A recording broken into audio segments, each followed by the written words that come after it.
Hey everybody, this is Rydo and we're doing the end of the year 2018 Steam wishlist cleanup. So today we'll be looking at every game that starts with the letter V, so there's not a lot of them in the first place. This will be a pretty short one. Frankly, going forward, all of the episodes should be pretty short. That being said, some of the previous episodes have been considerably long. We need to do a Steam the wish list cleanup because I stupidly have been adding games that maybe I want to play, maybe I don't for my YouTube channel, but I'm not 100% sure about them, or if I've been adding games that are just new and that there hasn't been any real reviews out for them. I've been adding those to the wish list. I should have been putting them on the follow list. So now the wish list has been a mess. At this point we're close to the end, so it's been cleaned up quite a bit. There's still some things and polish that could be put on it, and that's very important because besides asking people to support me through Patreon, which would be very helpful, I ask people to friend me on my YouTube channel and give me games off the wishlist. It doesn't help anything if it turns out there's a game on the wishlist somebody gives me and I don't want to even really own it or play it. Sometimes games on the wishlist are just things I want to own. So let's scroll through here and just get a quick idea of what we're going to be covering.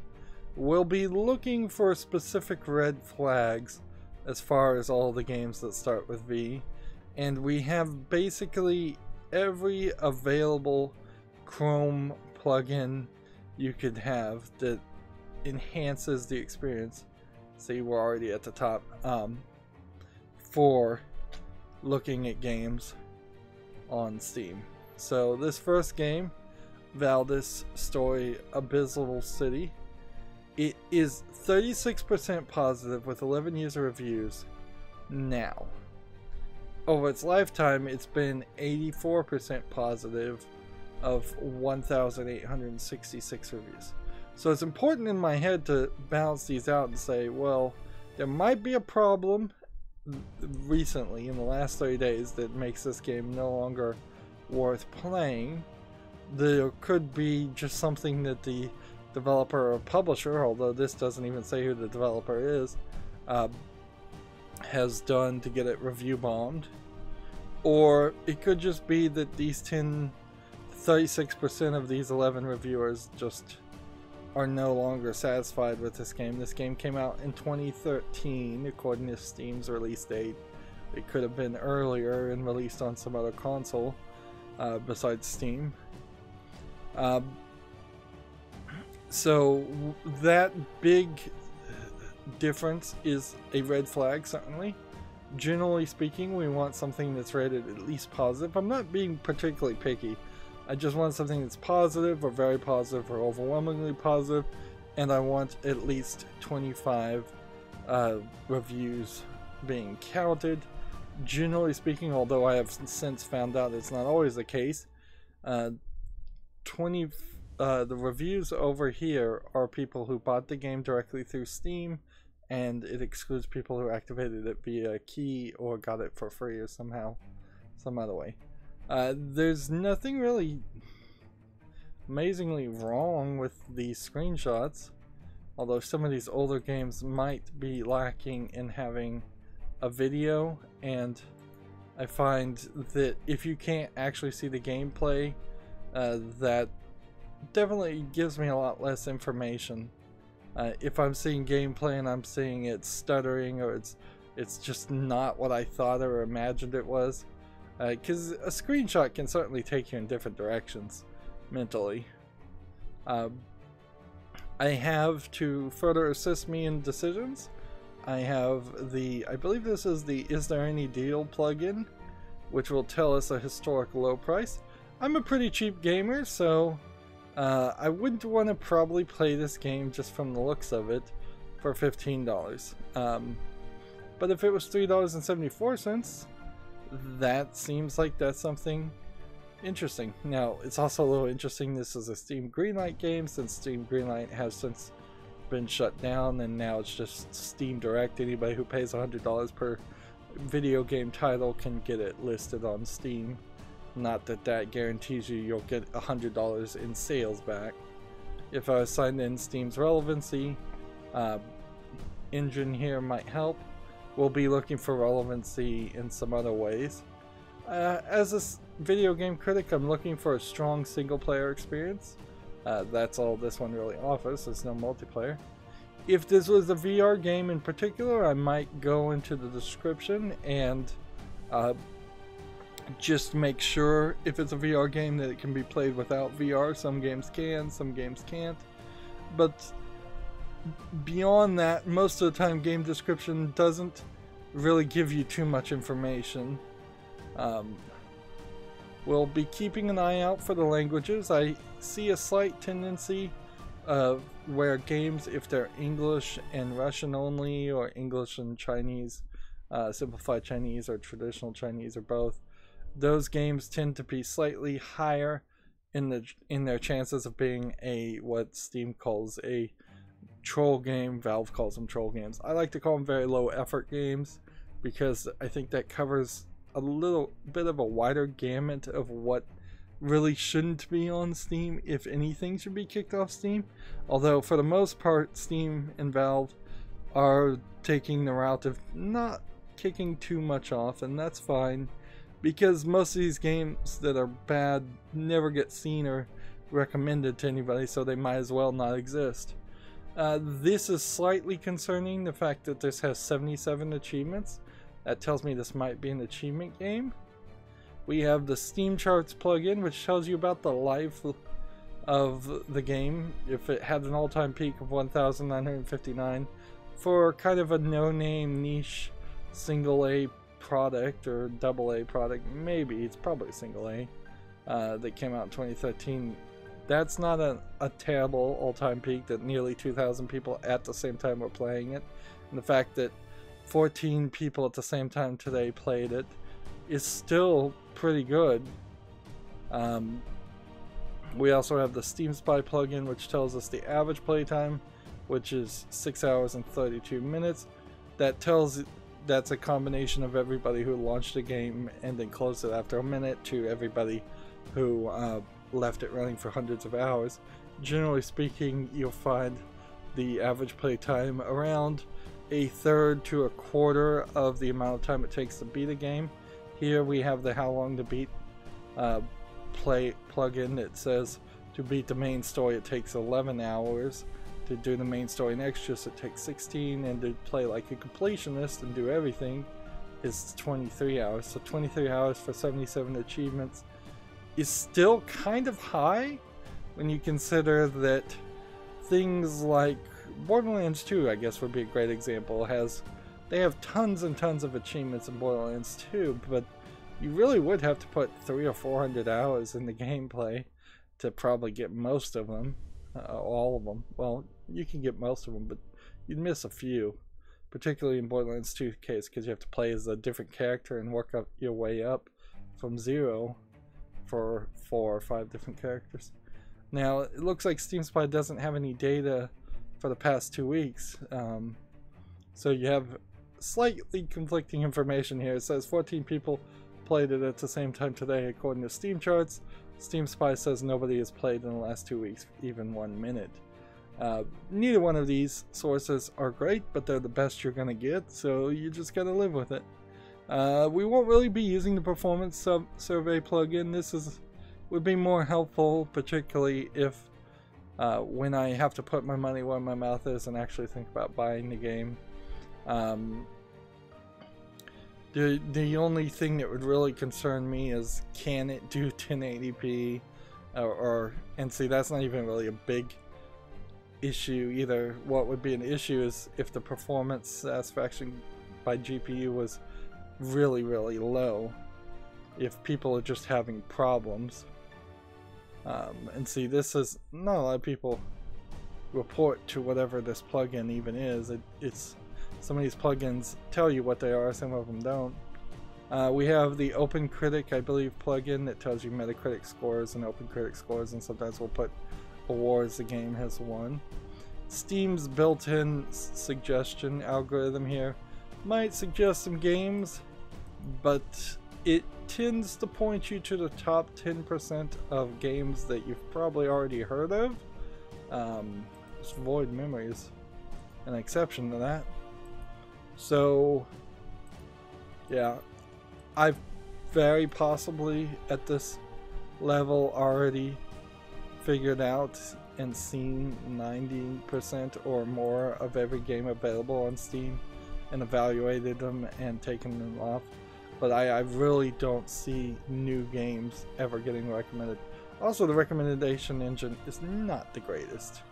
It will generally take like the one most popular user-defined tag and recommend games with that same tag. And there could be a lot of variants under a Metroidvania game or an action game or an RPG game or a platformer game.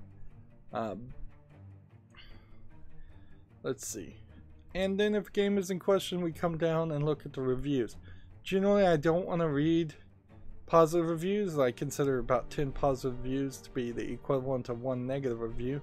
We're looking for moderately long negative reviews, not things that will go on forever and ever into long diatribes like this, but something that is skimmable. See, this is not so skimmable because there's no line breaks or anything, so I just see this big wall of text and then ignore everything there. Let's see. I've started this game up multiple times. Each time it fails to keep my interest for more than just a day. I'm not sure what it's exactly, but maybe it's the small problems I think the game has. The combat is alright. Sometimes you can get chained by enemies and lose a good chunk of your health. The map is the killer part. It's very basic and barely helps you know where you get to. The bosses are all kind of bland and frustratingly fast. The inventory system is also basic. Can I get a crafting list, recipes, or a list of stuff from the merchants? It's clearly an unfinished Kickstarter project. Even if you beat the game, it's clear that stuff is missing from the story, characters, and the rest of the map. Others that have commented on faulty level design or quality of life issues, so I want a complete game, and I'm sick of getting messed up over studios who bail towards the end. And yeah, that is a growing issue, certainly, from Kickstarters, and that's why I recommend nobody buy any game until it's 100% completed. Don't buy an episodic game, don't buy a don't pre-order a game, don't Kickstarter a game, don't go to Fig, don't donate to a game developer's Patreon. They need to have a finished product for sale in the same way that you wouldn't go to a restaurant and pay for a half-cooked meal. Like, it's got to be a finished product. You wouldn't buy a house if half the house wasn't finished. So why would you buy half a finished game? You wouldn't buy episode 1 of your house. Hopefully you wouldn't, at least. So that's enough here. And I usually would just bow to the mob and say, hey, there's a lot of positivity here. But I think probably what happened here is that there's some denial. A lot of Kickstarter fans, a lot of people who wanted the game to be positive and successful and hoped that patches would come and updates would come. There is an update section you can certainly have on your Steam page that is missing here, so they haven't really posted any updates.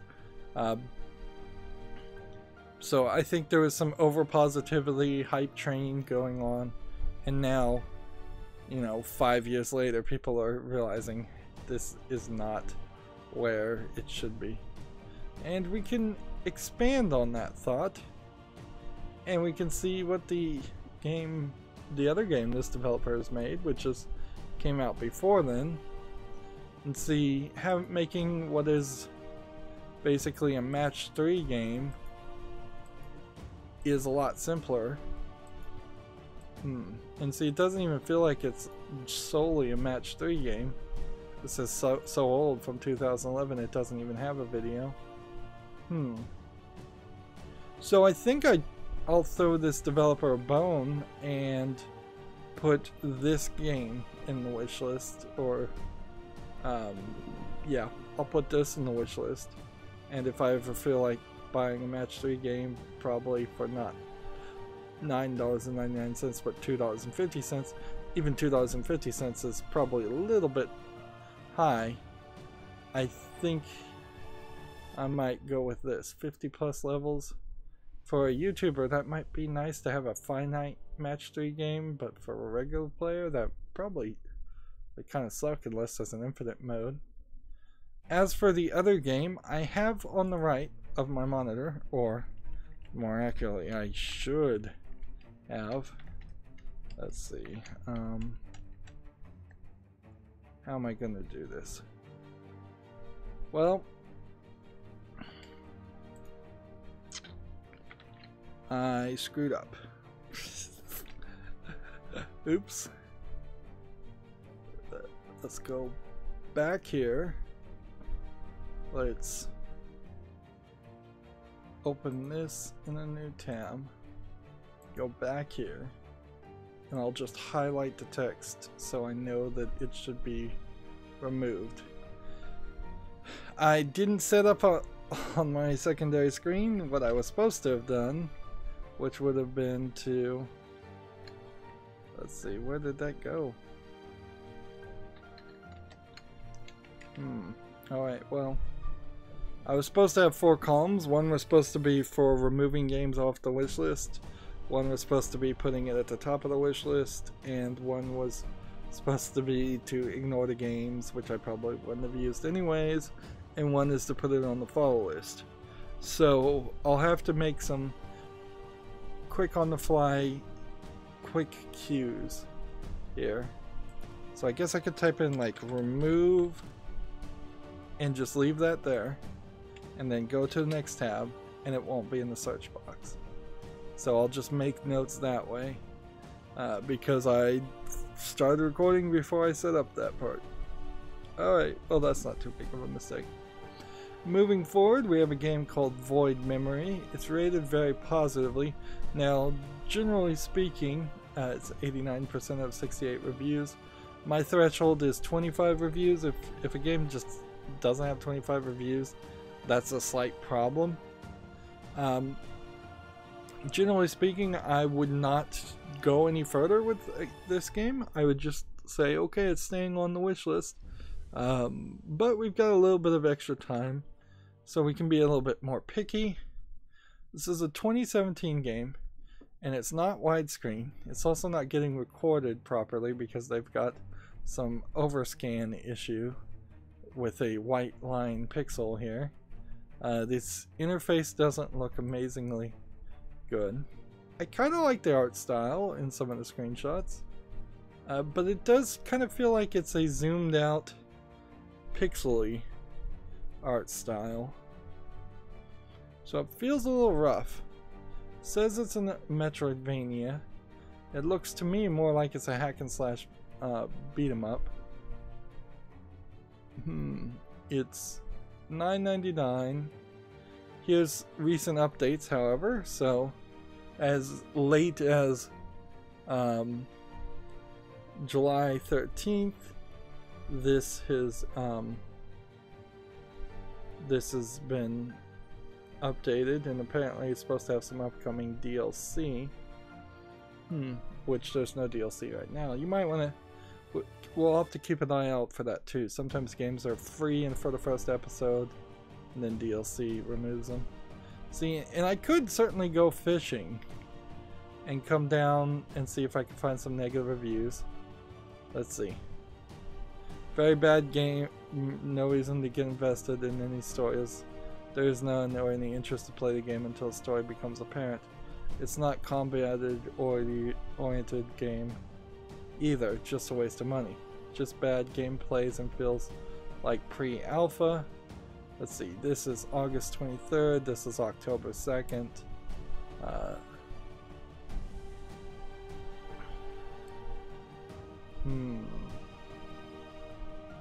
I can't fathom the 94% positive rating this game has. As someone who loves every Soulsborne game, and beaten each one multiple times. This is nothing like the Assault and Sanctuary as well. The difficulty of Dark Souls in games like this comes from good design. The difficulty of this game comes from bad design. Let's see. So we've got like a lot of negative reviews. And then we've got a lot of positive reviews, which kind of makes me feel like this might be one of those Souls-like games where if you really like Dark Souls and you've gotten good, not me, I probably will never get good, to use the meme. Yeah, it doesn't strike me as this is a game for me subjectively. It doesn't strike me as it's a game for most players, and it does look pretty rough. This being, it's been a year. They really haven't done any new DLC since then. So if you're talking about in July, it's been a couple months since then, since I'm recording this in November. We could look at this developer and see if they've made anything else, and they haven't. So the game is not in good company. That's why we're looking to see if they made anything else. We're trying to see if the developer has made some other games that might justify giving them the benefit of the doubt, or if they've made a bunch of bad games, which puts the game in bad company. There's also a relevancy issue you could certainly make for this game too. Is like of games like the Dark Souls games, there's a lot of them, and Assault and Sanctuary would probably be a much more relevant to the Dark Souls-esque game to play and cover. There's also several other styles of Dark Souls-esque games that are in development and coming out pretty soon over the course of the next year, including God Eater and well, no, actually I don't think God Eater is what I'm thinking of. There's like Bloodvein or something is the name of the game. There's a vampire one from the developers of Dark Souls or Bloodborne. So this one's going to get removed too. This would be interesting if we ended up removing everything that starts with V. I don't know why Wings of V is here, because that would be a W game. So we might as well consider it. I shouldn't be looking at games starting with W, but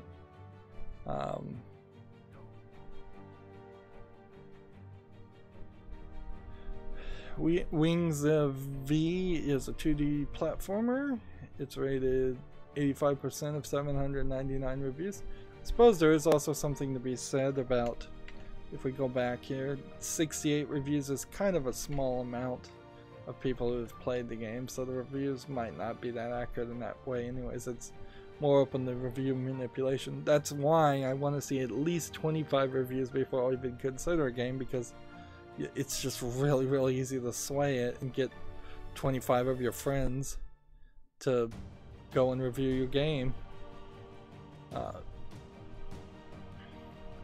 This doesn't look terrible.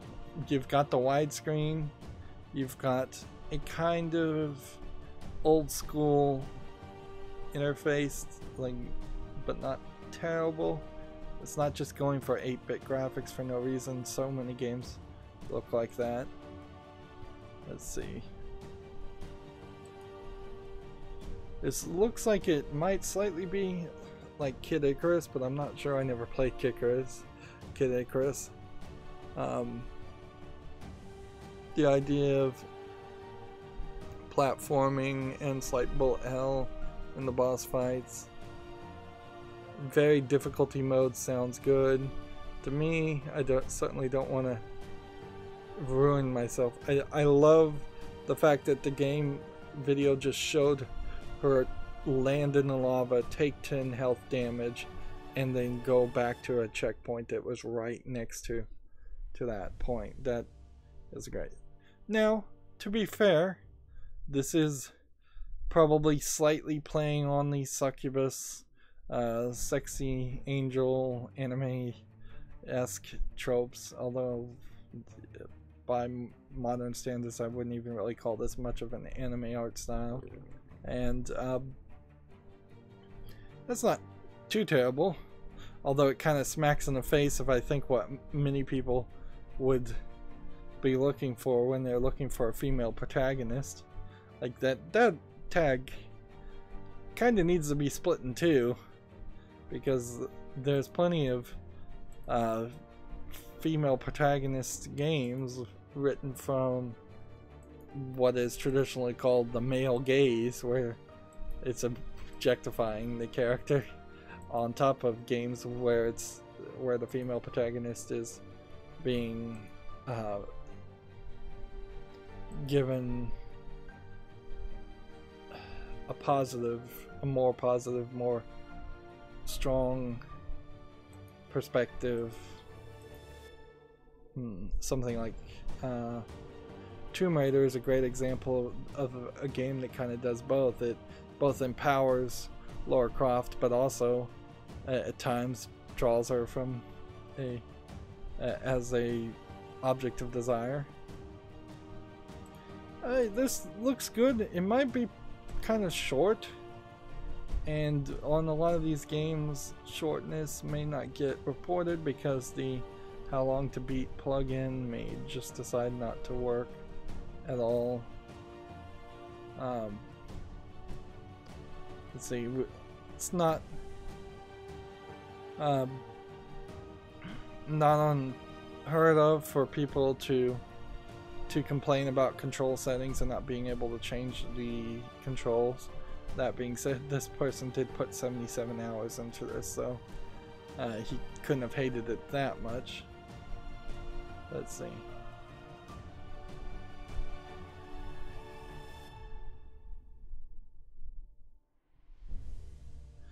If they made this more like Faxnadu and less like the Japanese Super Mario Brothers 2 Extreme Edition, I would have been much happier. It seems like it's a bit hard as a platformer game. I do always want to see a Super Mario Brothers clone game on Steam, more of them. Not 100% sure I actually want that though, or if I just have nostalgia for that, because Super Mario Bros. 1 in particular probably wouldn't stand up to the test of time if it had come out today. People would say it's a completely ridiculous, super hard, basic concept of a game, something that people would not like. But yeah, I'm gonna leave this on the wish list, and the developer hasn't made anything else, so let's move on. Next we have Legend of Fae. That's the one I just opened and looked at, so I must have at some point somehow opened this other game to look at, this previous one, Wings of V. I don't know how I opened it, but oh wait, I did open it, didn't I? Because I said I haven't seen this game before, and I was looking at the recommendation engine. Jeez, I don't even know what I'm doing. Yeah.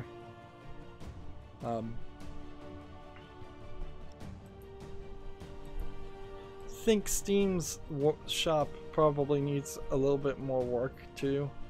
That the concept that you can be on Steam's page not logged in and you're looking at Legends of Fae, which is probably a pretty kid-friendly match 3 game. Fae being the old English word for fairies. And then you can come down to the recommendation engine and be recommended Hellgirls, a game tagged with sexual content, nudity, anime, and also is a match 3 game, but it's also tagged with mature. Right next to my Might Magic Clash of Heroes, which is a perfectly fine game in my opinion for kids to play. They need to kind of work on that some more. 10 Million's a pretty good match 3 game too. I've covered that on my channel. Steam is working on it though. Valve is working on it, so they'll get to it eventually, hopefully. Next game that actually starts with the letter V, we have Valiant Hearts: The Great War. This is a Ubisoft game. It's 95% positive of 13,089 reviews, which goes to show you that the power of a AAA publisher certainly can get you very, very far. So it's an atmospheric historical World War game adventure according to the tags. It might not be a true point-and-click adventure because there might not be a mouse cursor and pointing, but it certainly feels like a point-and-click adventure game to me. This very possibly would be the better way for me to try to cover games that are around World War I, World War II. A more story-centric, slower experience probably would be much more accessible to me than trying to play Call of Duty or Battlefield, where it's all just first-person shooting with perhaps a small amount of cutscenes in between each mission. If you're playing a single-player experience, which most of the first-person shooter military games don't even really care that much about the single-player experience. What I really wonder here is if the Valiant Hearts series is not part of a longer series of games, because the Great War would be World War I, so there could be a subtitle of like World War II, or whatever it was called when it first started. Let's see, there's also a game called I Am Alive, which I don't think I looked at, but frankly I've looked at so many games it's kind of impossible to know. And Child of Light I've already covered. Of course you have to go through Ubisoft's terrible Uplay and then agree to a new end-user license agreement. That's why one of the plugins warns you about third-party DRM in the form of Uplay. 6 to 9 hours. OpenCritic gives it an 80 score. Now, generally speaking, I don't pay a lot of attention to OpenCritic because I would much prefer to get my information with people who put their money where their mouth is and played the game, which gives it 95% positive reviews, than people who got the game for free and are probably getting paid to review the game slightly higher, or may have only played the game for 3 hours instead of the 6 hours it would have taken to actually finish the game. Generally, the people I describe as the mainstream video game journalists, who my opinion is growingly further and further away with agreeing with. Big all-time peak, pretty good peak even today. There's really no reason why this would not stay on my wish list. In fact, there's a lot of reason to put this at the top of my wish list. So first thing I want to do is just search Valiant Hearts. We have Valiant Hearts. We have Valiant Hearts. No, we have Vagrant Hearts. So we have Valiant Resurrection. Let's see how this, if we could get something that loads here. No, it doesn't seem like there is anything else Valiant Hearts. So unless it's just because it's under a different name, Soldatas Inconos Memories de la Grande Guerre.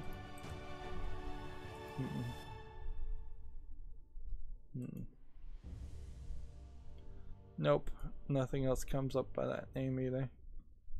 And that sounds like that's just French. Ubisoft being a French company, that would make sense. So I'm gonna just put this at the top and leave it in the search bar, and we can just move on. As for I Am Alive, 65% of 1,792 reviews. So it's a post-apocalyptic survival game. It doesn't look too bad. Ubisoft was in some weird trouble because I forget if it was Vivendi or Viacom. I believe it was Viacom was trying to do a hostile takeover of Ubisoft, and so Ubisoft was very much struggling to always make money, and sometimes that may have affected the quality of their products, although it might just be that also Ubisoft kind of sucks and sometimes they make bad games. That would be in line with basically every other AAA game developer out there. It wasn't until the beginning of 2018 basically when Vivendi or Viacom, I think it was Viacom, decided that they weren't going to try to take over Ubisoft, and some other investors came in, and hopefully those other investors that now have shares of Ubisoft won't cause it to go in the wrong direction. There is something interesting about Viacom in the fact that it was a state-sponsored monopoly set up by Napoleon in France to benefit, I believe, his cousin, and it was allowed to just continue to grow and be this super powerful company that the state-sponsored monopoly that it was originally signed up to be was to own all the viaducts in France, and now it's moved from viaducts to and waterways to entertainment industries, Viacom being a major movie producer and TV producer. Let's see what the reviews are on this. 66% on Metacritic. See what people are complaining about. Story, graphics, character, bad retry system, no mini-map HUD. If you want it, only get it during a sale. That's generally how I get all games if I can. This game has some serious stuttering first-person shooting issues, and this was on October 13th, so that's the stealthy mode is more broken than For Honor. The story is like that pizza that you wanted and it tasted like poop. Not worth your time or money. Also, this game won't work with Windows 10. Dull gameplay and just too hard when you couple that with limited retries and so few save points.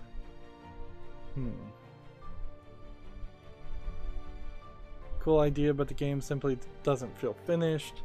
6 out of 10 decent. 6 out of 10 by most reviewers would be a horrible game, because anything below a 7 in video game world. Man, did I not look at Mad Max? I think I already own Mad Max. I think that's why it's not on my wish list. Like, so many games I kind of already own, and I just haven't gotten around to playing them. So, yeah, there definitely are some that I'm missing. So yeah, this is a 2012 game. It seems like this is probably was an unfinished project, and so I don't see a reason to have that on the wish list. So I can just close this tab because that was a tab I opened. Mad Max, of course, is rated very positively. I'm in a weird position, and I'd love comments down below. It's like, should I play Rage 1 and then work my way to playing the new game Rage 2 from this Avalanche Studios? Or should I play Mad Max and then play Rage 2?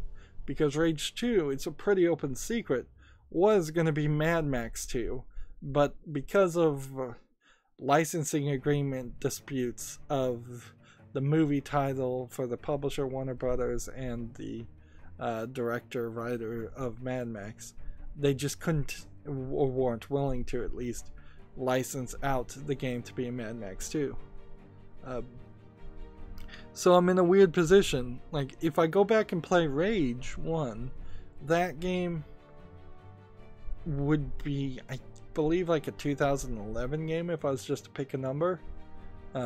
Whereas this would only be about 3 years old, and it's probably a lot better than Rage 1, and probably a lot shorter in just how much gameplay. And of course, the real answer would be to go back and play them both, but yeah, time management, eventually. Eventually that's the plan, but time management. Next we have Valkyrie Chronicles 4. Next game starting with V. Now, it's a little weird to start a game on the 4th iteration. This too is a war game, but it's set kind of in its own fantasy world. It's a Sega game that mostly, I think, the Valkyrie Chronicles series have been on Nintendo platforms, and it's tanks and turn-based strategy gameplay, sort of like XCOM, but not quite. I believe there was a slight non-controversy that mainstream journalists tried to bring up, where one of the characters was intentionally being written as like a sexist, and he was telling one of the female characters like nice butt or something. But I think that was the point of the story, of the characterization,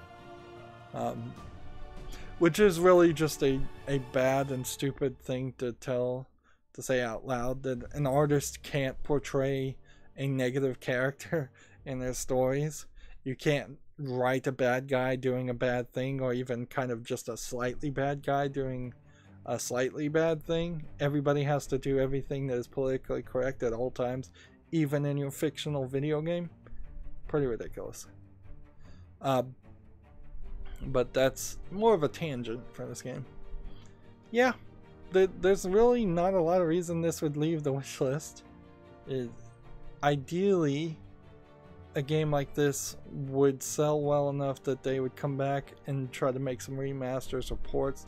I wouldn't be surprised if Valkyrie Chronicles 1 was a 3DS game, and for that reason that they would have to remaster it to bring it to PC. But I wouldn't be surprised if that kind of happens. The other thing I would guess about this is probably a pretty long game. Yeah, 38 hours to 66 hours is a pretty big commitment, so it certainly isn't one that I would like to put just willy-nilly. Oh wait, Valkyrie Chronicles actually is on Steam. What? I'm gonna have to do some research here. When did that happen? Is it just 2 and 3 that are missing? And again, it would be more of a fishing expedition. So to look for the negative ones, only when so many people have rated it positively. I'd much prefer to just bow to the mob. And I am certainly biased towards trying to want to keep a game on the wish list.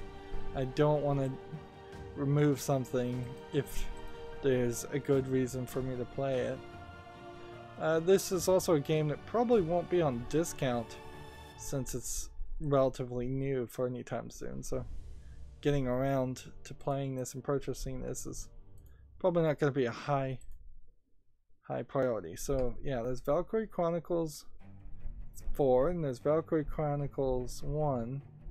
And then there's some DLC, and there's a game called Captain and the Sky Pirates. What is War Machining? Why does it say that there?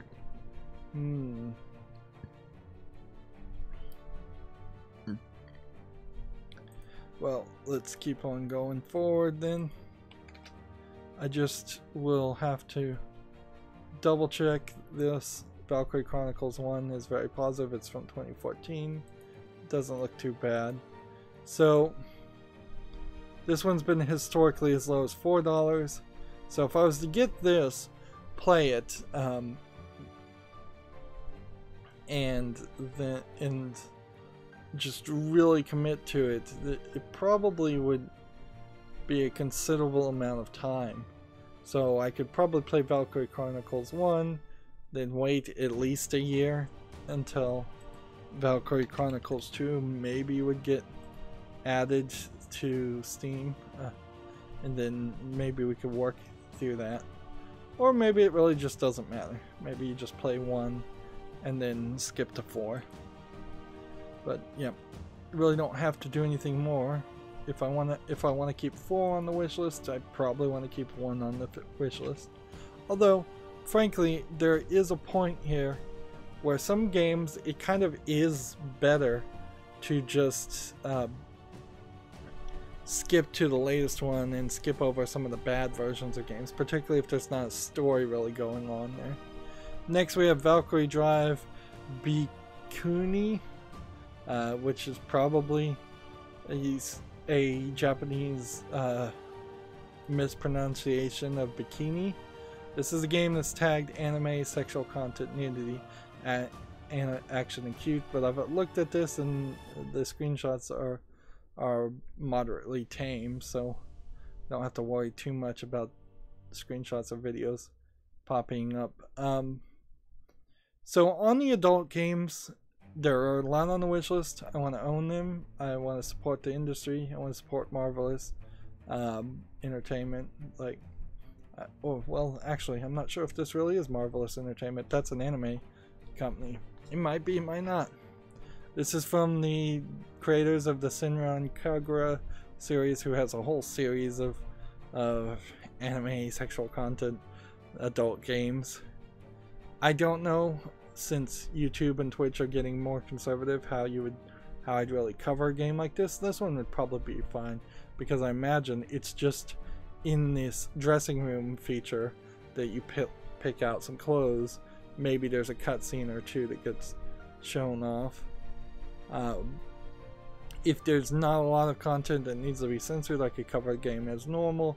If there's a lot of content that needs to be censored, I'm gonna have to think of something else. This is also, I guess, a great example of how it would be more expensive to buy the default game, which has only been as low as $20, and then buy the DLC, which would then bump this up to $45. It would be cheaper just to buy the bundle for $40, which has been as low as $23. And yeah, adult games and their DLC can sometimes get really, really expensive and bad. Would be nice if a game had full English audio, but that's not generally going to happen. 16 to 82 hours of completion. I guess it's kind of important to also say that this is I believe, a action brawler, where it's kind of like a Warriors game where you're hacking and slashing against a bunch of enemies. Kind of like an Uncharted game too. Let's see. Steam has added this new mature content description as Steam has gone the other way, the opposite direction from YouTube and Twitch, where they've allowed uncensored content on their platform. They've asked the developers to describe their game, and they kind of need to fix it so it's more of a checkbox, because I've seen certainly people just put completely random descriptions. I've seen people copy the entire description of the game a second time into the mature content description, whereas a lot of people also seem to kind of say the thing. The game may contain content not appropriate for all ages, or may not be appropriate for viewing at work, nudity or sexual content. This is the developer supposedly describing their own game. They should know general mature content. These games certainly are niche. 506 people playing at the same time. We could see recommendations for Senran Kagura games. Cinderella Escape had like a uncensoring patch, Onichambra. There is also a issue certainly with games that used to be censored on YouTube, on Steam, so they would have been alright for me to cover. They would have been alright for me to cover on YouTube, and they have since been updated to be the uncensored version, which that's the way the game should be sold, certainly, but what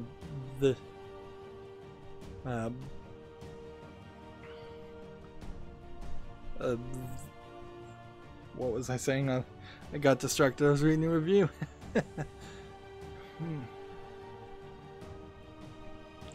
Yeah, I was saying, yes, by default, the artist's initial intention should be how a game is sold. It should be uncensored if that's how the artist wants it. Although there's another point about that where Japanese developers, and these are mostly Japanese developers that make these type of anime games at least, they by law have to do censoring inside of Japan, so their original version is at least slightly censored. So a game like this may never come to a completely 100% uncensored level. But I would say for YouTubers and streamers, it would be nice if there was a free DLC that would bring back the censorship.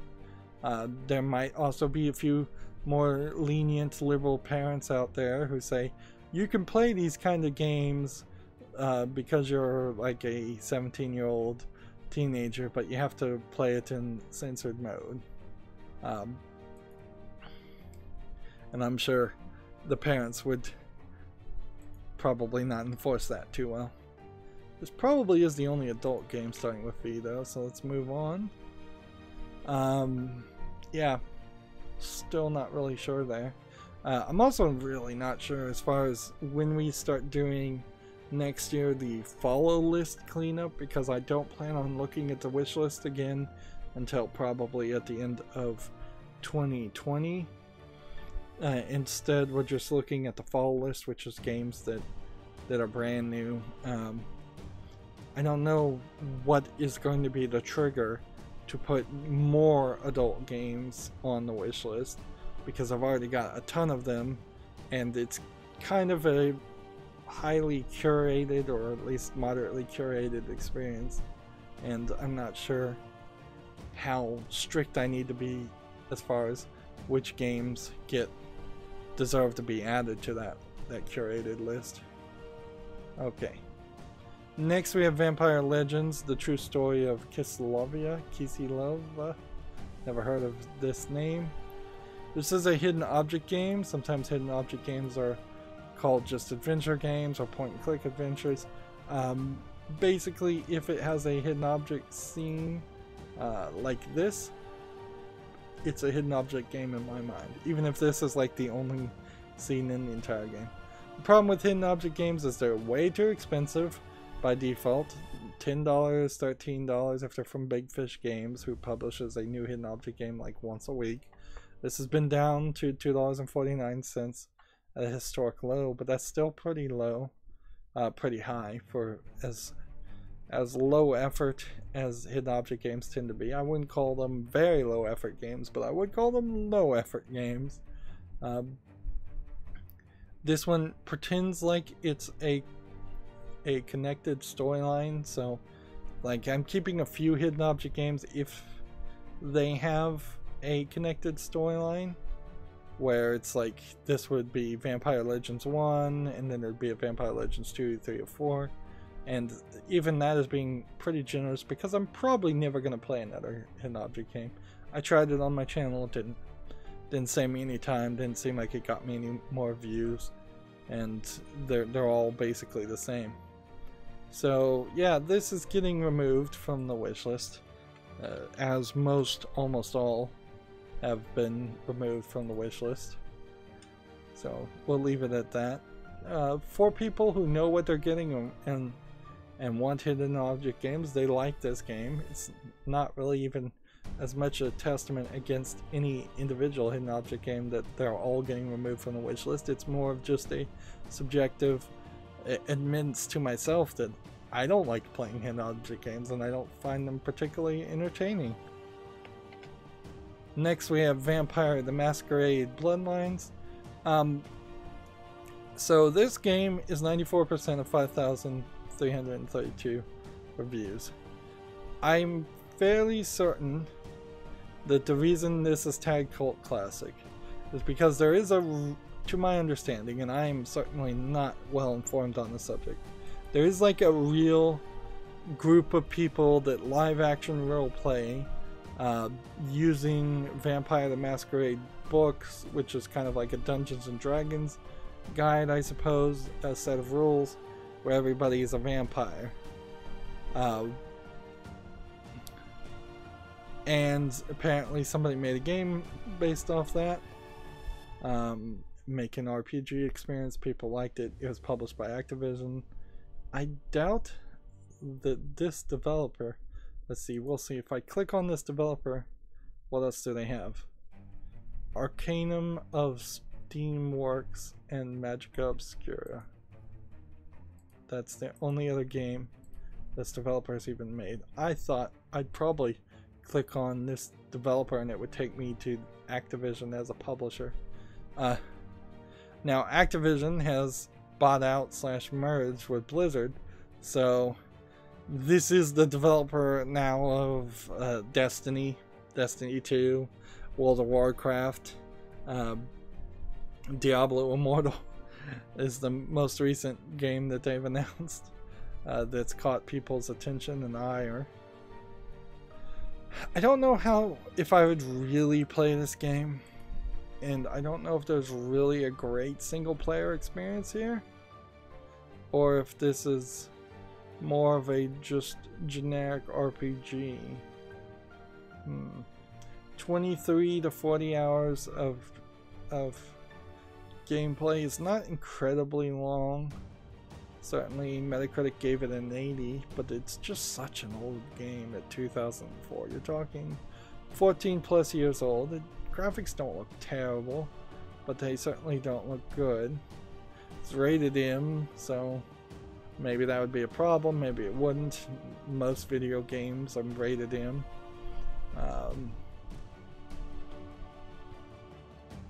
Let's see.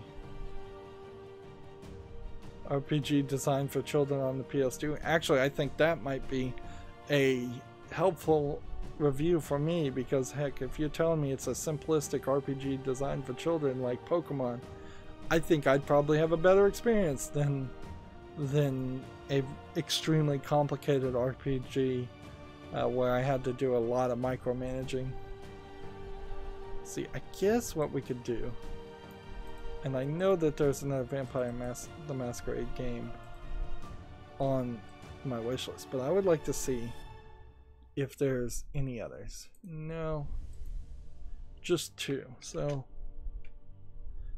this other game, Arcanum of Steamworks and Magica Obscura, came out in 2001, and it looks even older. Yeah, even though it's rated very positively, this is not the kind of game that really has relevancy. I'm not even sure that Vampire the Masquerade really has relevancy. I would almost certainly prefer to play something like a Dungeons and Dragons based game before I played a Vampire the Masquerade based game. I'm going to close that tab. And then the next game is, this was 2004, so I guess Redemption came out in 2000. So why does this look slightly better than this? Yeah, maybe I'm just misinterpreting some parts here. Yeah, I guess some of these other screenshots do look worse. So yeah. Now, I have a bigger issue certainly where I have a lot of more Western RPGs. I would call this more of a Western RPG, although Vampire the Masquerade as a series is pretty unique and standalone. But nothing that's a JRPG. I have a ton of those. I have a ton of JRPGs on the wishlist that I really need to whittle down and do more research on and say I'm going to play the top 10 of those. But also the non-JRPG games, I need to whittle that down and say I'm only going to play the top 10 of these. Almost certainly Vampire the Masquerade as a series would not make it to the top 10 of any RPG list. But I'm not to the point where I want to make that decision. Here's an interesting thing. Let's just look at the Activision collection and see what you would really be buying for, what was it, $884.16? A ton of Call of Duty games, the prototype games, a bunch of first-person shooter games, a lot of which don't have real relevancy. The King's Quest, point-and-click adventure game, Police Quest, Gabriel Knight, point-and-click adventure games, Caesar, strategy games, Zork, but mostly Call of Duty. Yeah, if you don't want to play Call of Duty, I think you definitely wouldn't want to buy this bundle. And if you do want to play Call of Duty, I think you still don't want to buy this bundle. And inherently, that's a great example of the problem with the Activision Blizzard as it stands. Just in this time in which so many games are getting remade, they're not remaking any of their old games. They're not really trying to do anything with it. This is pretty short for an RPG game, which that would be appreciated.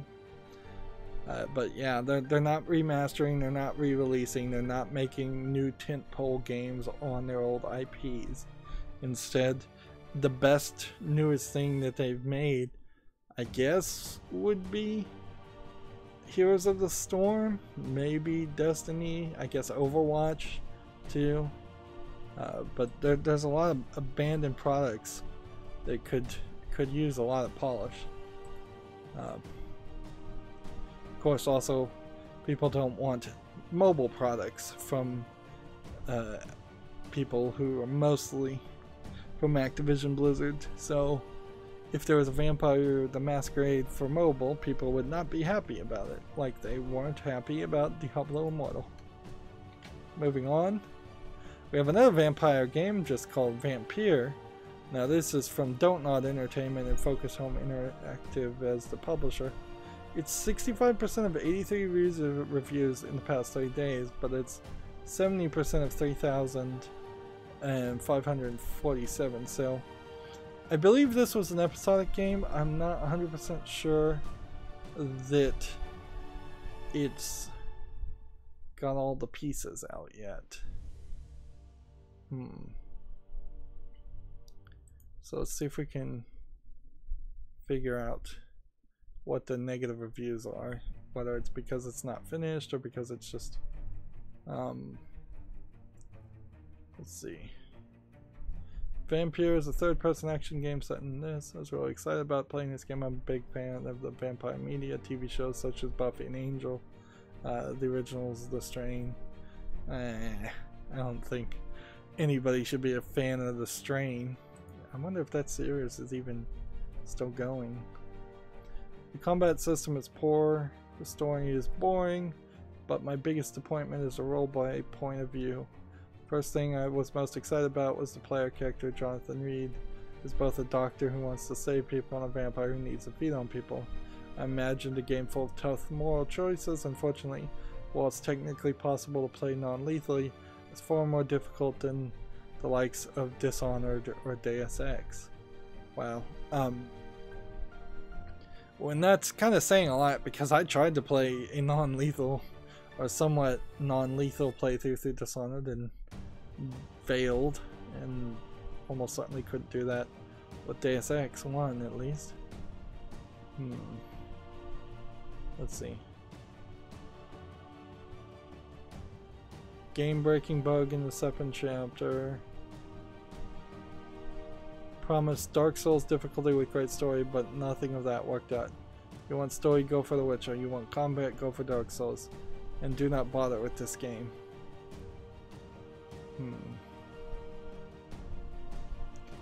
So this one's a real iffy one. It really is iffy. It's really not up to the level of quality. We've seen this happen before. It's 72 on Metacritic, where games get a little overhyped and they get sold more on the hype than their actual ability. So what I could do here is we can give this game, since it's relatively new, another year, and I can just bump it down to the follow list, and that way we can come back and see if Vampire somehow can polish itself up for another year. It's not acceptable to have a bad product from day one, even on day one, but I guess I'm just being really, really generous. Next we have Vanguard Princess, which is a 2D anime fighter. It's 73% positive. I'm kind of wondering if there's relevancy here. Let's see. There's might be something here to this, or this might just be a anime girls fighting. SNK Heroines recently came out, but I don't think that's actually on Steam. Yeah, I think it's only on PlayStation 4. So what this would really come down to is this a good fighting game? Now, for fighting games, I'm thinking about getting into fighting games. This is probably far too obscure of one. It's a fighting game, but it's not that good. Get Killer Instinct, beautiful graphics, okay, music, and gameplay, but this is barely a game.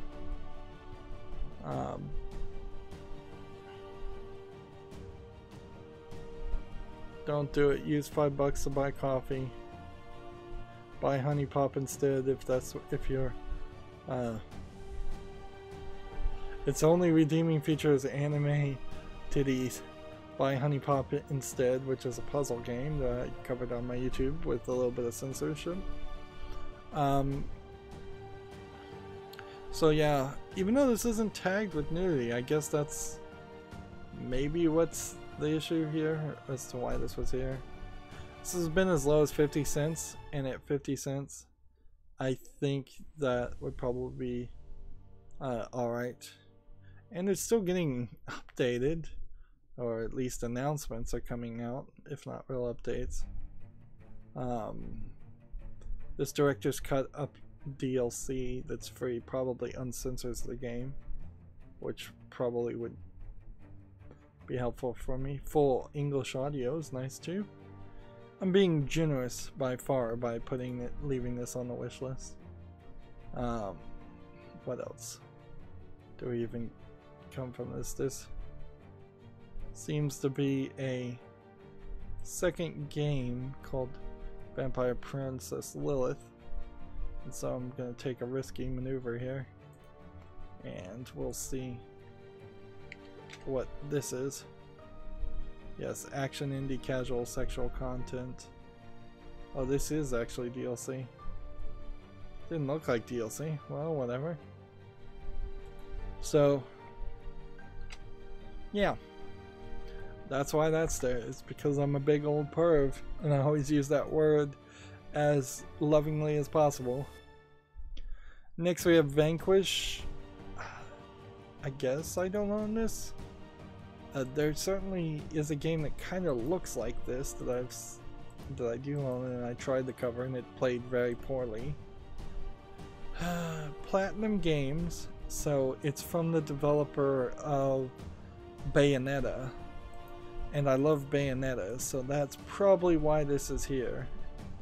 It's 69% of 68 user reviews, where it's 88% of over the lifetime, so there's a bit of a split there.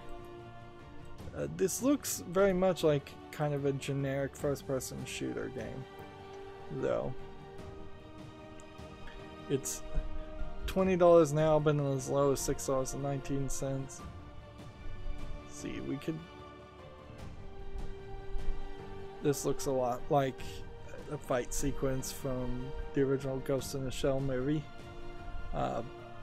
It's probably directly inspired by that. 6 to 16 hours is actually a very interesting time. Like, short first-person shooters are appealing. The less time I spend covering any one game, the more games I can cover, the better I'm happy with. I believe it was this Binary Domain game that I tried to cover. And really, Bayonetta should be one of the games recommended here, but it isn't. Positive, positive, positive. Didn't finish the game. Let's see. Overall, didn't age very well. Could not even finish the boring AF campaign. See, and that's crazy because he was like 4 hours of what it seems like it takes only 6 hours to beat the game. So I can't really agree with that review. It's a very generic game. Story has a lot of holes and the ending is without an ending. The characters' names are very generic. They're all very cocky. Yeah, a real mess. Very unimpressed graphically, even feels like it was made out of paper. Mouse movements is floaty, stutters. I wouldn't be playing with a mouse.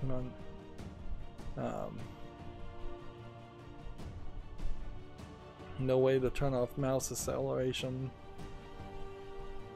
I'm not seeing anything here that seems like a killer for me. I think kind of a generic first-person shooter game that's short does seem like something I'd kind of want to play, particularly if it's Platinum Games, because I could just talk about Bayonetta for half of the episodes that I would record while playing this game. So yeah, that'll stay on the wish list. Next we have a game called Vector, which actually, you know, I guess I could click here and see what else. Yeah, there's Metal Gear Rising Revengeance. That may not be on the wish list. And Bayonetta. I wish Bayonetta 2 would come to PC. Unfortunately, with it being half funded by Nintendo, that doesn't seem likely to happen. Let's see. Metal Gear Rising Revengeance. Yeah, I'll add this to the wish list. Although, slightly questionable whether I'd play any of the Metal Gear series. It seems like a lot of effort. Maybe I should just skip straight to Death Stranding. So next we have a game called Vector. 87% positive. Let's see the gameplay here, because this is the thing that's gonna convince me or not whether to play this. Not the cutscenes here. We need to just skip through these and save ourselves some time. Seems like a guy is running. He's doing the Matrix thing. Although I don't even think that's what happened in the Matrix movie. Yeah, I think Neo in the Matrix movie was being told to run away and escape, and he instead actually got caught. So this looks like very fluid, interesting parkour movements in what looks like an infinite runner platformer game. Doesn't look terrible, particularly if there's an actual gameplay here for the 16 hours to actually beat it, so it's not just infinite forever.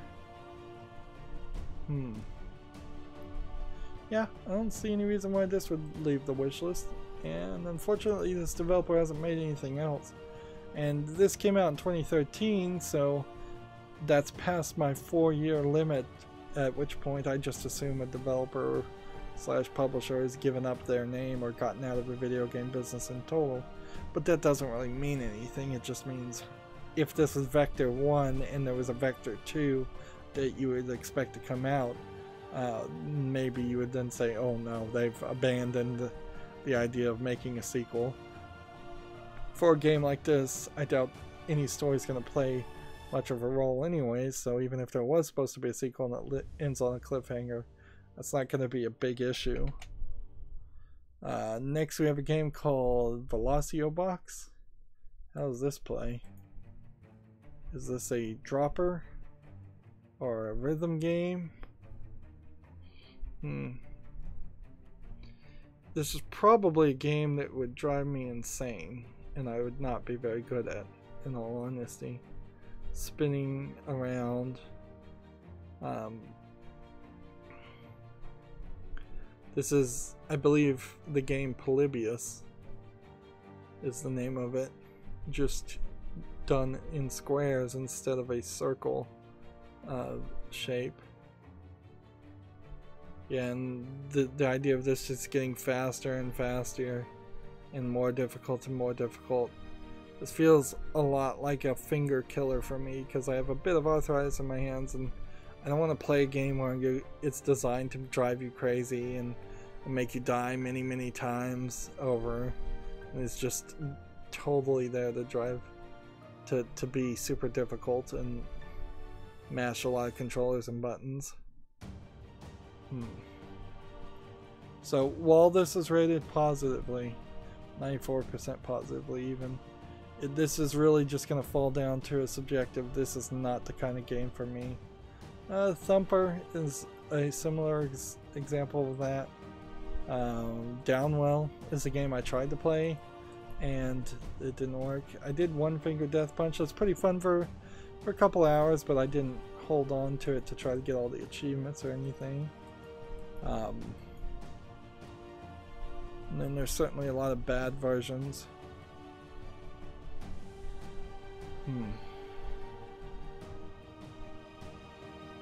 Let's see. Maybe it's called Super Hexagon is the game I'm thinking of.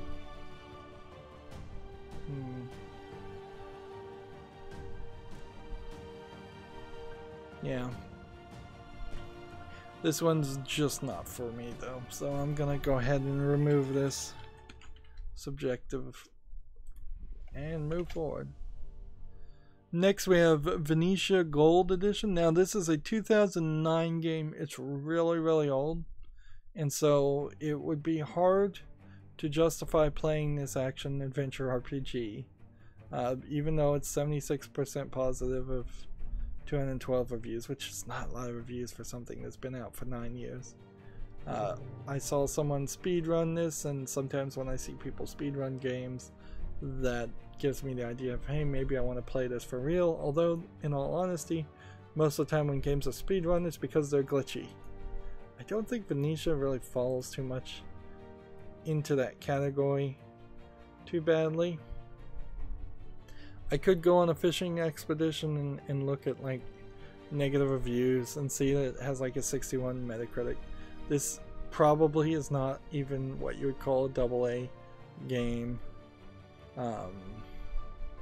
It's probably fallen down to something that would be closer to a single A game. Although, in all honesty, I guess it'd be better to explain it as a very old AA game.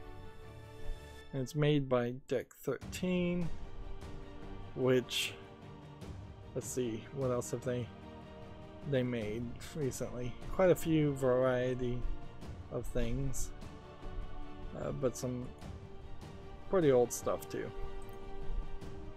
So it's almost a half hidden gem, half bad game.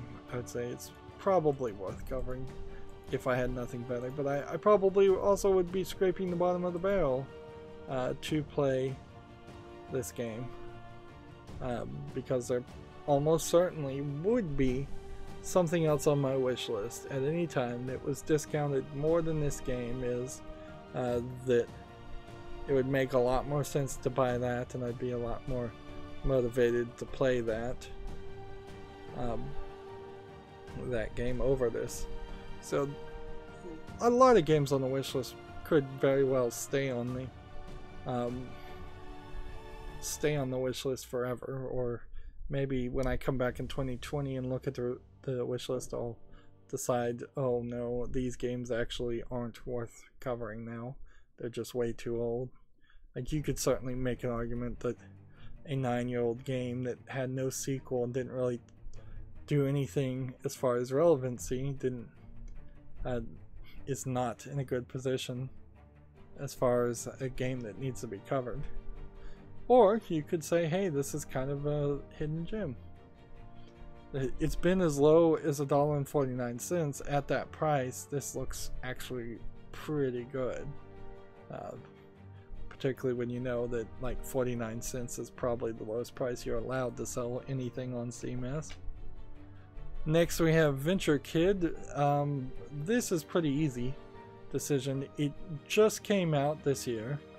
It's not at the threshold of 25 reviews yet, so I just need to bump this down to the follow list. This might be an interesting game, it might not. The thing I would say here that makes this stand out compared to so many other games that want to be nostalgic style of games is they've, in the screenshots at least, shown me a widescreen game, a game in color. Right now there's a big list of games that decided to make their games look like Game Boy games, so just in grayscale, 4 shades of gray. That's terrible. The graphics are not super pixely, and the camera is not super zoomed out, so I can actually see this character and make out who it is. I can see this as a spider, I can see this as a character, I can see these are probably either pickups or things to avoid. It looks slightly playable while still having an old school feel. It still might not be that good, but it's not anywhere as bad as so many other games like that I see pretty frequently. To be true, like every Monday, Wednesday, and Friday I'm streaming Hearthstone, talking about video game news, and looking at every game that came out on Steam.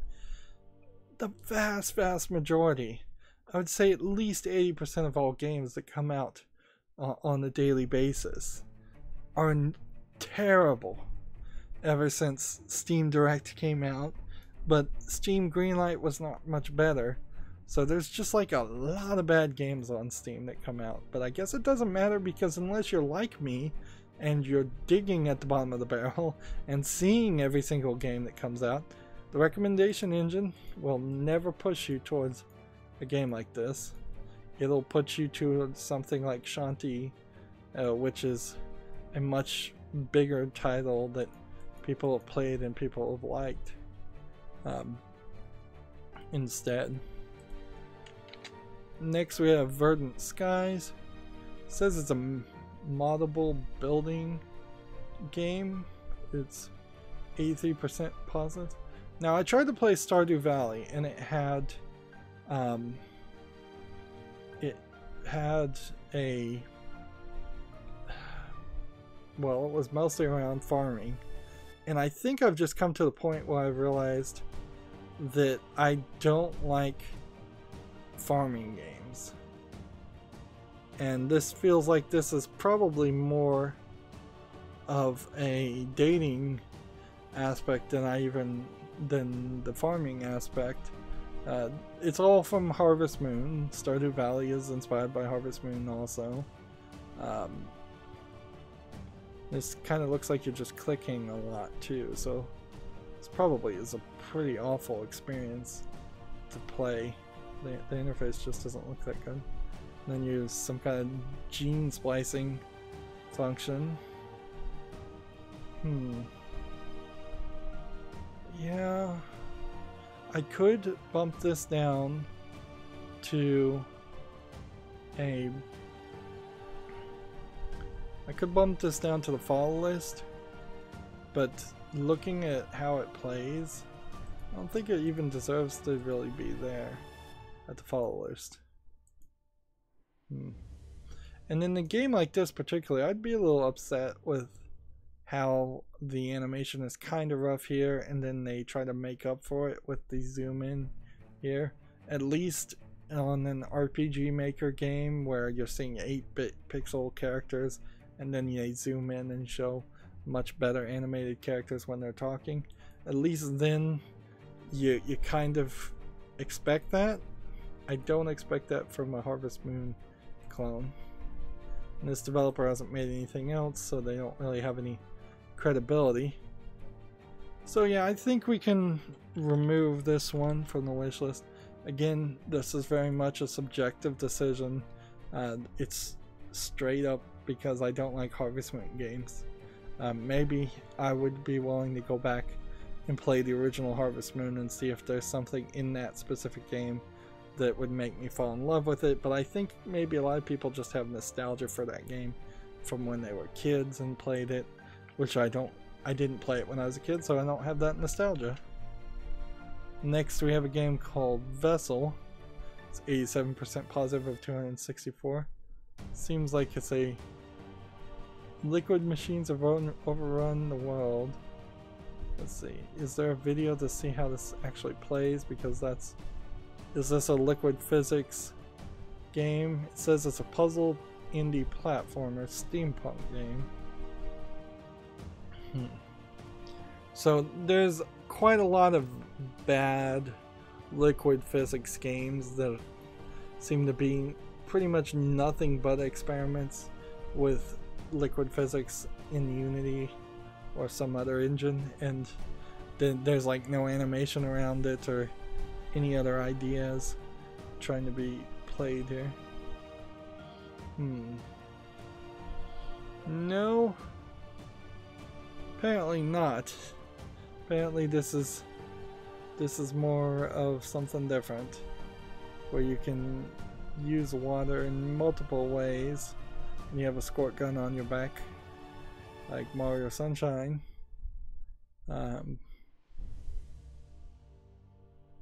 And then you can also create blobs of water to turn into characters. Interesting. Alright, this looks like an interesting enough game. $2.24 would be a lot better than $20. That is really expensive, particularly when you see it came out in 2012. And this developer has a new game called Eco. We can see what that's about. This will just stay on the wish list. Eco, create a civilization capable of stopping a meteor without destroying the ecosystem in the process. An open world multiplayer game. This looks a lot like Minecraft to me. The idea of a threat coming upon you would be an interesting, like, Minecraft modded map. Certainly, it's like you have 30 days to build something to protect the planet. And the idea of protecting the planet from a meteor instead of just escaping the planet would be slightly more unique. But I don't really believe this game is as varied as it's gonna promise to be. And I guess this gets into the realm of Majora's Mask too, where you're trying to stop the moon from crashing into the planet. And that Zelda game.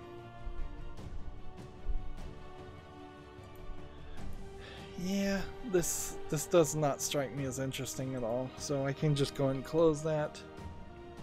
But I will leave Vessel on there. Not every game from a developer needs to be great.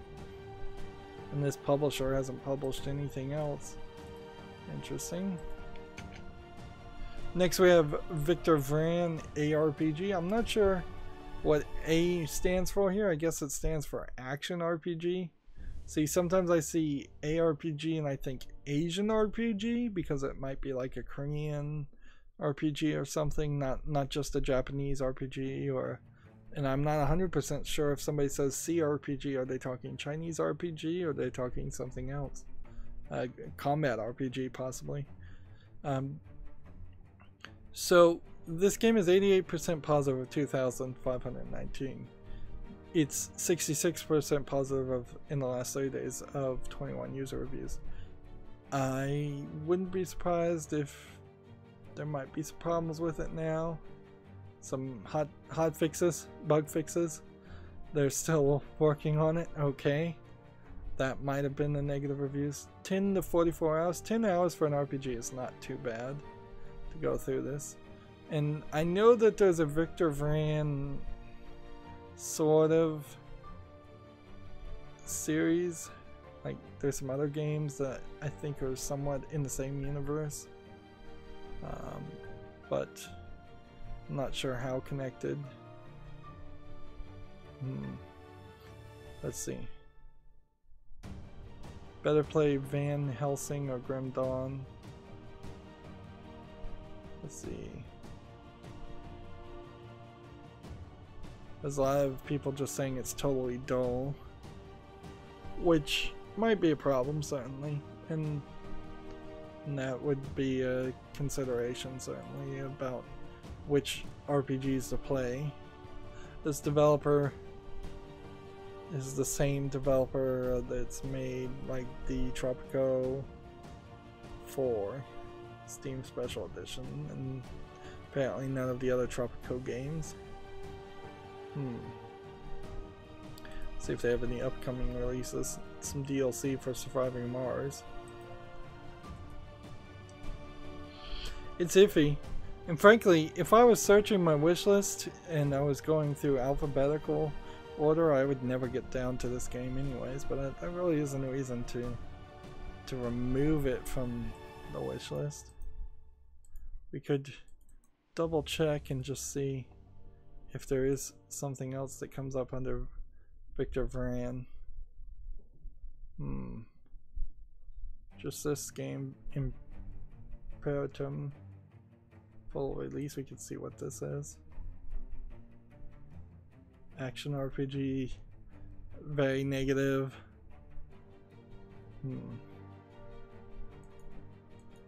So somebody probably compared it to Victor Vran in the description or the reviews. Like 12 negative reviews. So yeah, I'll leave this on the wish list, but certainly not at the top of the wish list. Next we have Viking Squad, which is a beat 'em up 2D game. I like the idea of doing Viking history in a beat 'em up environment. Although there's a lot of room to do all kinds of styles and stories in beat 'em up games. Like, you could basically do anything. Like, if you made a Pokemon beat 'em up where it was just like Ash Ketchum's rival, typically named Gary. It was just Gary punching Pokemon throughout the whole beat 'em up. That'd be kind of funny, although Nintendo would never allow that. Or if it was like Team Rocket doing it.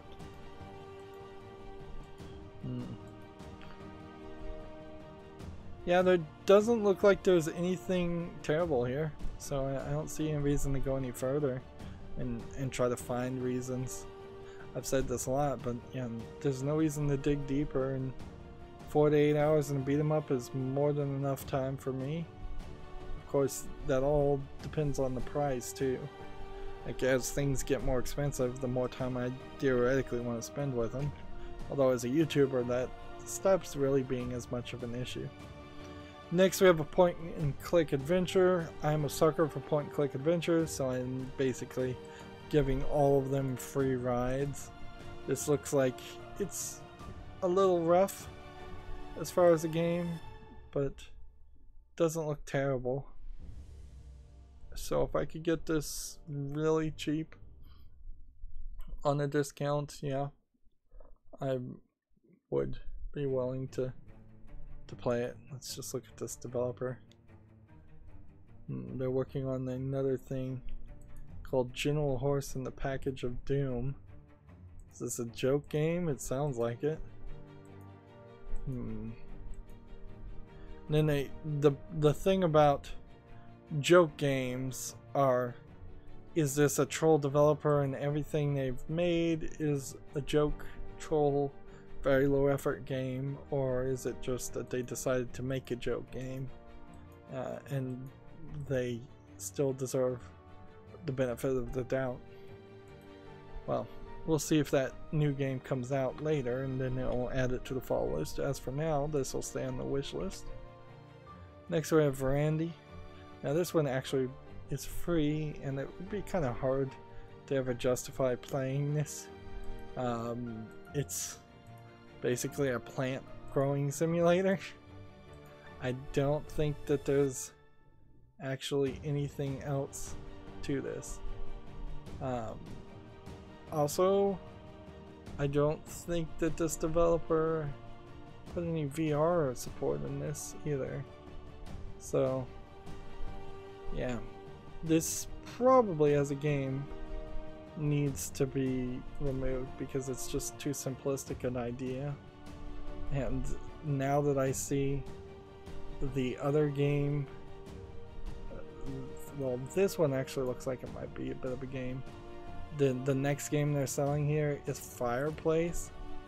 Like, it's just a fire. It's not even a fireplace. It's a campfire.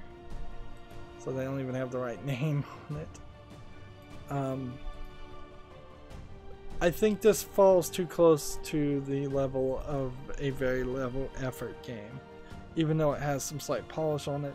Unfortunately, a lot of asset flips in particular have started to look very, very good. And yeah, just this is a free game. If you want to try Verandy, you can play it yourself. But as for me, my interaction or keeping it on the wish list ends here. But I will look at Illidan and see that it's 72% positive, and it seems like it's more of a walking around, maybe doing a little hunting, finding some things, exploration games, survival games. Yeah, I'll put this on the wish list and we'll keep an eye on it. Doesn't look too terrible. It might be pretty terrible though. Might be really short. No, 15 hours? That actually is too long. $15 for 15 hours and as low as $1.50 for 15 hours? That's way too long. That's scary. Anyways, we'll add it to the wish list though. Next we have Virtual Pool 4. I'm not 100% sure I need another Virtual Pool game in my life because I've already got a couple of ones that I've covered. I guess I'd be willing to try a couple more. But they all for the most part are the same thing. Maybe my other virtual pool game that I've covered didn't have snooker in it, and maybe I wanted to cover snooker. That might have been the way. The lowest price has been historically as low as $10. That's still kind of expensive, but it is a niche title, so that might be an issue. And the average player plays it for almost 24 hours. Let's see. Pool Nation, I believe, was the game that I covered before. Some of these make sense, some of these don't. It would really come down to, do I really want another pool game, and is it reviewed very positively? And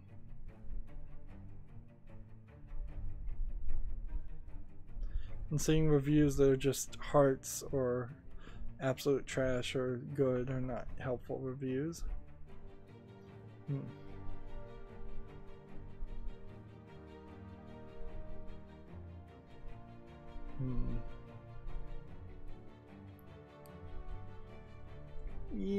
It would be very iffy though. Certainly very, very iffy to play another pool game. Let's see what else this developer has made.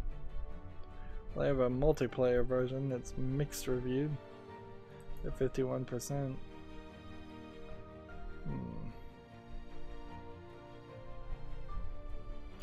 I think I can remove this. I don't really think I need to cover another virtual pool game or billiards game. Not until something really, really good comes out to supplant Pool Nation, which is pretty good. And then inherently you run into this issue of, if you really are into billiards, you want to play it for real in the real world. You don't want to play it on a computer. Next we have an early access game called Visage, which is 90% positive. It's a psychological horror game. While this almost certainly should be on the wish list, the truth is it's early access, and all early access games should be bumped down to the follow list. I didn't quite figure that out when I first started going through all the games, so I will have to make some extra work and go through the wish list the second time and just saying, just find all the early access games and move them over. This doesn't look terrible. When it's finished, I'll look at it again. Next we have Viscera Cleanup Detail. Now I'm in a weird position with Viscera Cleanup Detail in a couple ways. One, I would only really be able to play this by myself. I'd never be able to schedule other people to play multiplayer with me, which probably makes it a pretty dull experience to play. Viscera Cleanup Detail is kind of a joke game in the first place, in which you're cleaning up video game levels after some player had already played the video game and killed all the enemies and splattered the walls with blood and bullet holes. So you're just like resetting the levels. And I've seen streamers certainly have groups of 4 play this and talk and have a laid-back experience, and I kind of do want to cover these games a little bit, do every level once. It would be about as much as I want to. I also have gotten a spin-off Viscera Cleanup Detail game somehow. I don't know how I got it. So I would like to play the original before I played the spin-off, Viscera Cleanup Detail Shadow Warrior. Somehow I got this probably for free, and before I play that game I'd like to play the original, and yeah, so that's where that is. This was a big time when it first came out on streaming. Not too many people play it these days, but still kind of an interesting thing, particularly if you're a little bit OCD, although maybe if you're actually OCD you wouldn't want to engage in obsessive cleaning behavior in a video game. I don't know. It might be good exposure therapy, it might not. Consult your assigned psychologist in that case. There's not really too much more to say about Viscera Cleanup Detail other than it kind of is at the top of my list, so I'll put that at the top, yeah, of the wish list. And then there's the DLC Viscera Cleanup Detail Santa's Rampage, which I think I've resolved to not play games like this around Christmas. I thought about playing Santa, Christmas, Winter, December themed games one year, but I really couldn't find too many anyways. And if it's going to be something that is potentially a game where kids would click on my videos and see something horrific like walls covered in blood, that's not a way I'd like my channel to go. I'd like to not have that happen. So apparently it's for Viscera Cleanup Details purchase, a Steam key for Viscera Cleanup Detail Santa's Rampage is provided for free to anyone who purchases or had pre-purchased Viscera Cleanup Detail either on the Steam store or via the Humble widget on our site. Also note that the Santa's Rampage comes included with the main game download of this or cleanup details. So unless you were just trying to find 13 achievements more, it seems like you actually don't need this on the wish list. Interesting. Most of the times it doesn't go down like that. So I need to actually remove this from the wish list, that way somebody doesn't accidentally buy this game for me and then I buy the original game and get it paid twice, or I accidentally buy both games and pay twice. Whatever happens first. Next we have a game called Visitor that clearly is, well, actually I would say it's a Chinese game because it's Chinese full audio. So it's a full motion video, very much like the game Her Story, where you're a detective, you're seeing videos of interviewers to try to figure out who did what and where and how it goes. It seems like it would be a nice little follow-up to Her Story. It's 83% of 500 user reviews. It's pretty new. It's also kind of a hidden gem because, you know, I haven't heard anybody talk about this game at all. Let's see. Blood and Bikinis is getting recommended because of the sexual content tag. I was hoping Her Story would be recommended here, but no, sexual content trumps VR. Let's see.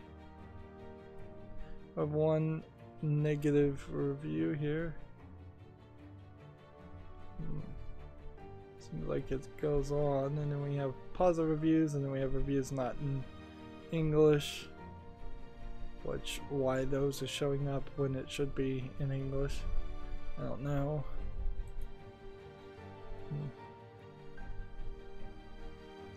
Seems like this main review is simply that they can't beat the game. It's too hard, which isn't a super helpful negative review. Let's see. And this developer hasn't developed anything else. Right now, the Chinese video game market has come to a complete standstill. China is not licensing any games to be sold, any new games to be sold in China, and doesn't seem like they will for a long time. So a lot of Chinese companies have had to come to Steam, and sometimes that's a good thing. A lot of times that means that they bring their games that weren't that good of a quality because they didn't really have to compete with the rest of the world over to Steam. So eventually, hopefully, this will bring everybody to bring up their A game and create better games.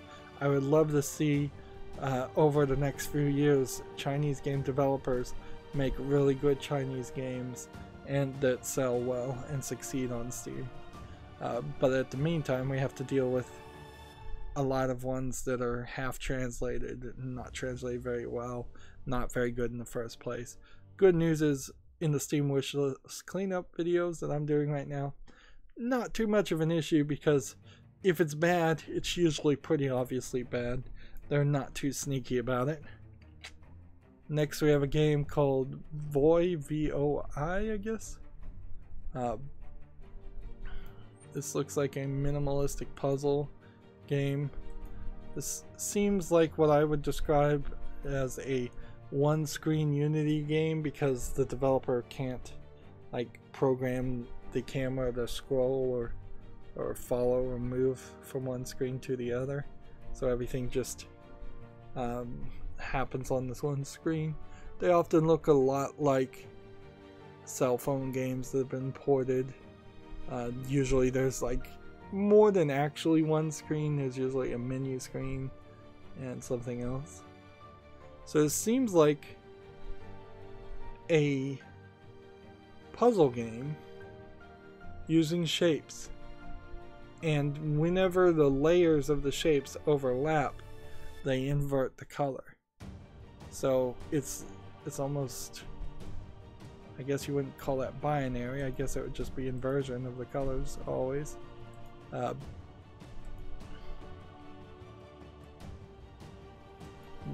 It's an actually pretty intriguing puzzle game.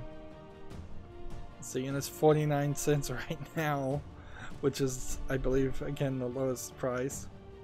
So yeah, I'll put this on the top of the wish list.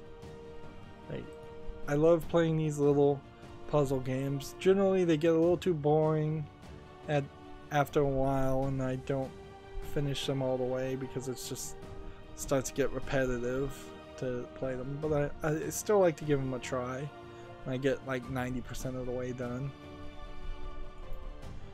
Moving on, we have Void and Meddler. This is 66% of 170 user reviews. It's a point and click adventure game, and even though I am a sucker for point and click adventure games, I have so many on the wish list. There's no reason whatsoever to have this stay on the wish list. This has got to go. Like, there is probably at least 100 point and click adventure games on the wish list. More than I'd ever play in a lifetime. Now this next game, Valencia, I don't really have to look at too difficultly.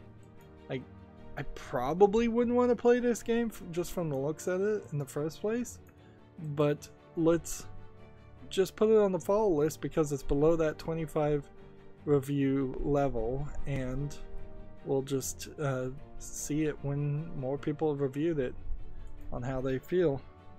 So dump that down to the follow list. We're actually making quite a lot of changes. It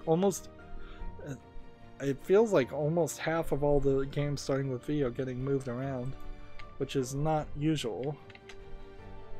Next we have a game called Volume, which is a cyberpunk single player game. It's rated 82% of 285 reviews. Now, the thing about this game, I'm thinking, is that it probably is a pretty simplistic stealth game, and I'm not a huge fan of stealth games in general. I might be willing to try playing another stealth game, but generally speaking, in games that have stealth gameplay mechanics, I'm not a huge lover of them. What it really would come down to, I think, is what action is taken when you are spotted. Can you run? Are you taking damage, or do you lose immediately and have to go back to a checkpoint or start the whole level over again? This is from the award-winning studio behind Thomas Was Alone. If I recall correctly, Thomas Was Alone is like a super hard pixel game. Interesting. It seems like you can shoot or control these characters in some way. See, I don't know if I particularly agree with making a video where half of it is just showing off quotes from mainstream video game reviewers. I think you'd do better showing the actual game. So, like, let's see, there's some other games: Quantum Circular, Subsurface Circular, Thomas Was Alone, and then Volume was what we were looking at. And I think we'll just leave Volume on the wish list, but I certainly would make some decisions here. Like, this graphics and stuff is kind of deceptive from what the actual gameplay is. Might also just come down to how long this game is. 77 hours is not super long. Whereas Quarantine Circular is a casual adventure text-based game that is certainly designed to not look like a text-based game, but totally is. So close that. Subsurface Circular again, overwhelmingly positive, but just a text-based game. You're not really going to sell me on playing a text-based game. I'm sorry, video games are supposed to be an audio-visual interactive medium. Text does not do the visual, does not do the audio, and barely, maybe does the interactive part. But Thomas Was Alone is also this super simplistic platforming game. So, with the exception of Volume, which is kind of simplistic itself, all the other games are really, really simplistic also. And see, this feels to me like a Super Meat Boy-esque platforming game. Maybe it's not. Maybe it's some kind of puzzle game and I'm just not getting it. Maybe there is something to this that I should try. Like this name, Thomas Was Alone, certainly got mentioned a lot, and it reminds me of that movie John Dies at the End, as far as the title.